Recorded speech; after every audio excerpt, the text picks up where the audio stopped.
The glass hallway overlooked the city, a shimmering vein where reflections made people seem braver than they really felt. He saw her approaching, a ripple of quiet power in her stride, and the primal urge to vanish seized him. Aaron didn't lower his eyes instinctively. He willed them down. The floorboards suddenly demanded his full attention. As he veered into an empty conference room, that small, almost imperceptible maneuver carried the weight of years spent hiding, choosing silence, surviving. Mara, the CEO, felt the deliberate avoidance like a dropped stone disturbing still water. She noticed everything's. His quiet retreat wasn't indifference. It was fear, woven with love and loss, a silent promise to the small human who depended on him for everything. Aaron had learned early that life didn't wait for explanations. He had once been a different man, ambitious, confident, his future a boundless horizon. Then came the night that shattered time into a before and an after. His wife, smiling, a promise on her lips. The phone call that followed, twisting every future into a singular, agonizing present. Suddenly he was holding a wailing infant, signing hospital papers, feeling love disappear in an instant, but responsibility clamped down with brutal permanence. From that day, Aaron rebuilt his world around one small being, choosing stability over dreams, safety over visibility. His job offered health insurance, flexible hours, enough to keep the lights on and the fridge full. That was more than enough. He worked harder than anyone noticed, avoiding attention as if it were a risk he couldn't afford. Being seen, for Aaron, meant being questioned, meant reopening the carefully sealed parts of himself he'd buried for his child's sake. Mara, a woman who had built an empire by seeing what others missed, noticed Aaron. She saw the distant chair, the precise departure, the refusal of after-work gatherings. At first she'd dismissed it as disinterest, but then she caught the way he watched others celebrate promotions, not with jealousy, but with a strange, deep quietness, as if he stood behind a glass wall, observing a life he once knew. The avoidance became a pulse beneath her notice, a hum she couldn't ignore. He communicated through terse notes, timed his hallway steps to miss her. When she finally asked about him, the answer was always the same: reliable, kind, quietly brilliant, utterly uninterested in the climb. For Mara, who had spent her life breaking ceilings, Aaron was an unfinished sentence, a mystery that tugged at something deep within her. Aaron's days moved to a careful, brittle rhythm. He woke before dawn, packing lunches, tying small shoes, absorbing the small dramas of school. Evenings were homework battles, bedtime stories read with tired, fierce joy. Every decision filtered through a single question: would this make life better or harder for my child? Promotions meant longer hours. Visibility meant unpredictability. Both were risks he refused. Avoiding Mara wasn't personal. It was protection. Yet, life had a way of finding the cracks in the walls we built. A sudden crisis shook the company. A major client threatened to pull out. Panic rippled. Aaron, working from his quiet corner, identified a flaw no one else had seen. His detailed plan, delivered with clinical precision, stabilized the situation within hours. The client stayed. The company breathed again. And for the first time, Aaron's name rose to the top of an email thread, landing squarely on Mara's desk. She requested a meeting, not for praise, not for promotion, but to understand. The invitation arrived, a stark white rectangle against his calendar. Aaron felt the familiar tightening in his chest, a cold knot of dread. He considered declining, drafting polite excuses, but something in him hesitated. Exhaustion, perhaps, or the quiet understanding that running forever also had its cost. He showed up, heart thrumming, carrying not confidence, but an honesty worn thin by years of responsibility. Mara was waiting in a small, glass-walled office, the city blurring behind her. The air was thick, charged. She didn't offer a platitude. Her gaze, direct and searching, felt like a physical weight. "You avoid me," she stated, her voice calm, but her eyes held a question that went deeper than words. Aaron swallowed.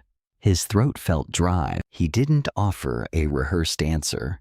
Instead, he let the truth surface slowly, painfully, like something fragile brought into harsh light. He spoke, not with drama or self-pity, but with a raw, undeniable honesty of a life built on promises he couldn't break. He spoke of mornings shaped by small, clutching hands, and nights defined by quiet prayers that tomorrow would be gentle. He admitted that ambition once burned a fierce, but now presence mattered more.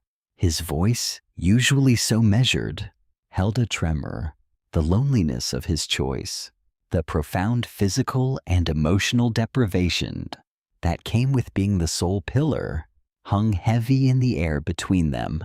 He didn't mention the ache, the hunger for shared warmth, for recognition beyond his child's eyes. But it was there, in the slight downturn of his lips, the faint lines etched around his tired eyes. "Avoidance," he finished. His voice, barely a whisper, was never about you. It was about protecting the one person who makes every sacrifice worth it.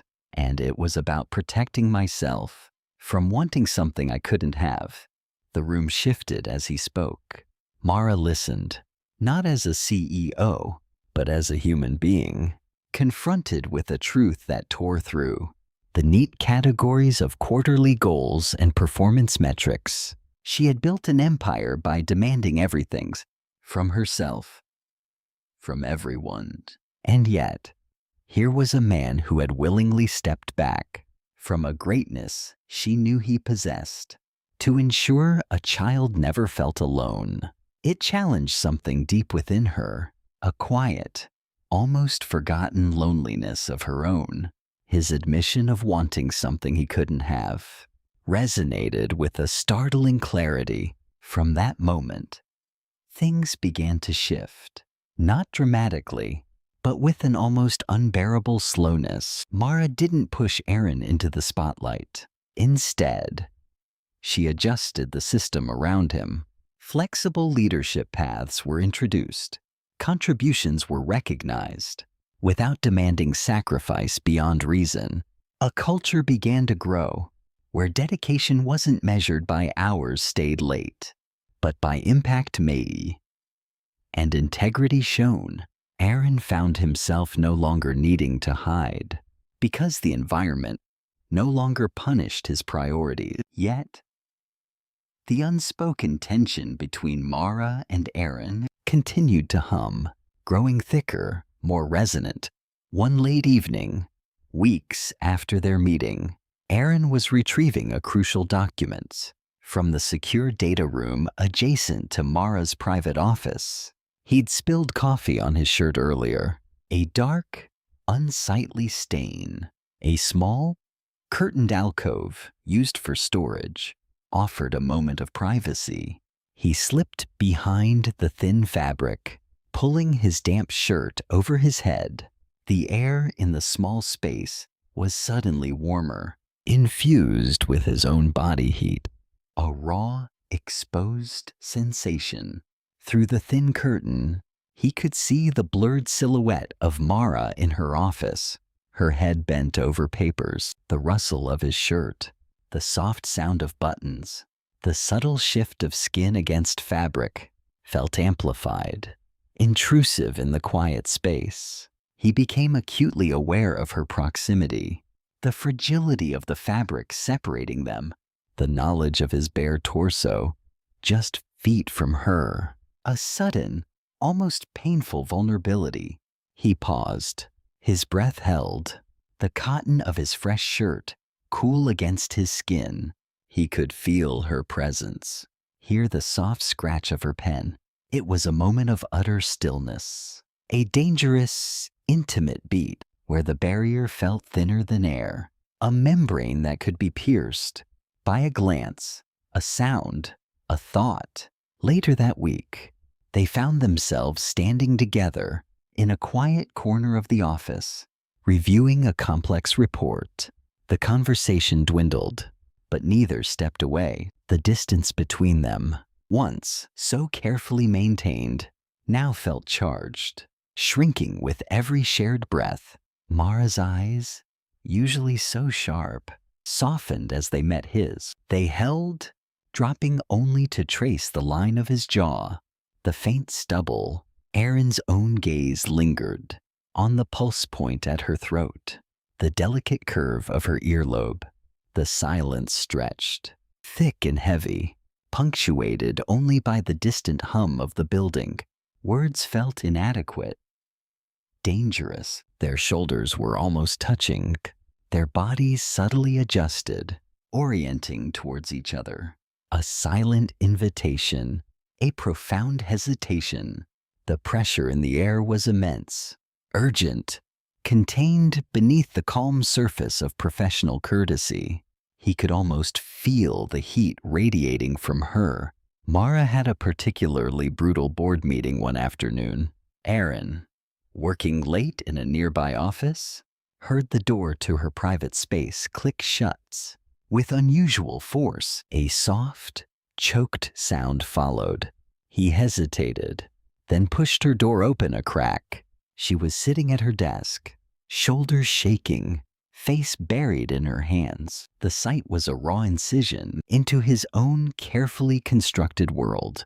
Without a word, he entered, pulling a chair silently beside hers. He didn't speak. He didn't touch her. He simply sat. The shared heat of their bodies was palpable, the air thick with her quiet, ragged sobs. His own hand hovered, aching to offer comfort, to bridge the gap. He could feel the warmth of her arm against his, the soft, barely perceptible tremor, the desire to reach out, to offer the solace he had denied himself for so long, was a physical pang, but he held back. The fear of breaking this fragile, exposed moment, of crossing a line she might not want crossed, a silent anchor. He listened, his presence a raw, unspoken offering, the tension in his stillness a testament to the battle within him. Months passed. Aaron no longer avoided the glass hallway. He walked through it with the same quiet presence, but without the desperate urge to disappear. He had learned that hiding his truth had kept him safe, but sharing it, even with its profound discomfort, had set something free. One evening, as the last light bled from the sky, painting the city in bruised purples and oranges, Aaron found himself standing with Mara at the boundary of the office, the threshold between the structured corporate world and the unknown of their private lives. The light, fading, softened the harsh edges of the glass, blurring their reflections into something almost tender. Time slowed. Mara turned, her eyes, usually so sharp, now luminous, searching his. The city hummed below, a distant, muffled roar, but in their small space, there was only the sound of their own breathing, shallow, constrained. Aaron, she began, her voice a low murmur, then stopped, a word catching in her throat. He watched her, his own heart pounding a frantic rhythm. He wanted to speak, to ask, to bridge the chasm of their unspoken connection.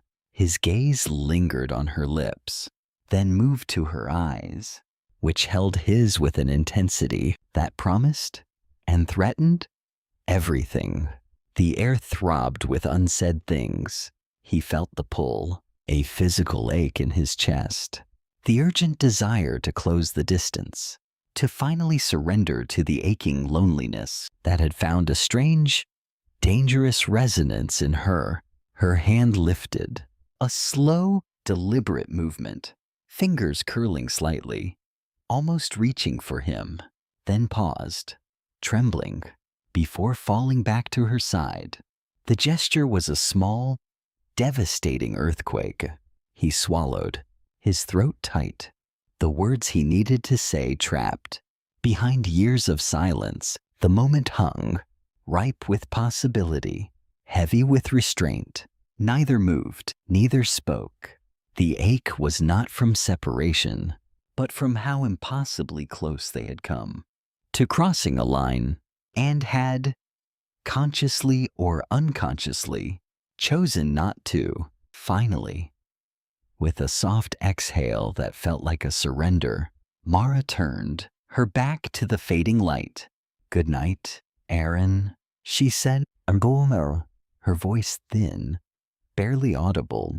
"Good night, Mara," he replied, the words tasting like ash. He watched her walk away, her silhouette dissolving into the approaching night.